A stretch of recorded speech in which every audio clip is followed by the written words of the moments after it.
কালকা রয়্যাল হোটেলে স্টেশনের একদম কাছে। কালকে রাত্রেও 1টার সময় এসে আমরা পৌঁছেছি। আমি বলবো আমরা এখন হোটেলে এসেছি, তখন আমরা ঘুম থেকে উঠে আমরা ফালে যাবো। ব্যাস, এবার আমাকে বলতে দাও। তারপর আমরা হেঁটেই চলে এসেছি। মাত্র 130 মিটার দূরত্বে হচ্ছে এই হোটেলটা। ভীষণ হোটেল, ভালো, ভীষণ ভালো হোটেল। দূরেই বৈষ্ণব দেবী টেম্পলটা আমরা এখান থেকে দেখতে পাচ্ছি, যদিও আমরা যাইনি। আমরা এই 3 সদস্য হোটেলে রয়ে গেছি, ওর মা বাবা গিয়েছে। আর এই হচ্ছে আমাদের জয় মাতা দি টেম্পল যাওয়ার যে পাহাড়, সেটা হচ্ছে দূরে দেখা যাচ্ছে হোটেল থেকে। এটা হচ্ছে সেই পাহাড়। রাত্রেবেলা আরো ভালো লাইটিং গুলো, রাস্তাগুলো পুরো লাইটে দেখা যায়, ঝলমল করে লাইটে তখন। এটা একদম কিন্তু স্টেশনের কাছে। স্টেশন হচ্ছে, আমি স্টেশনটাও দেখিয়ে দিই। স্টেশনে আমরা অনেক রাত্রে এসে পৌঁছেছিলাম, তারপরে হেঁটেই কিন্তু আমরা হোটেলে চলে এসেছি। এটা হচ্ছে স্টেশন। রিসেপশনে চাকরি পেয়েছো?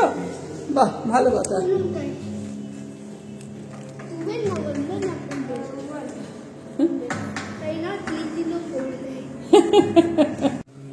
-1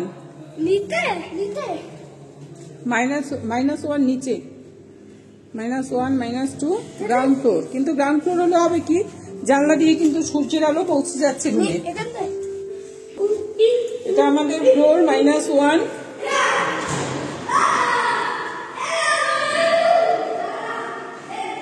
আমাদের রুম। এখন খুব ভিড় আছে।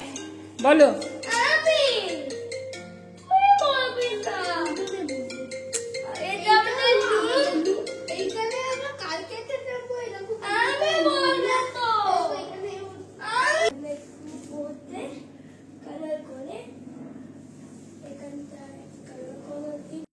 স্টেশনের একদম কাছে থাকার জন্য আমাদের খুবই সুবিধা হয়েছে।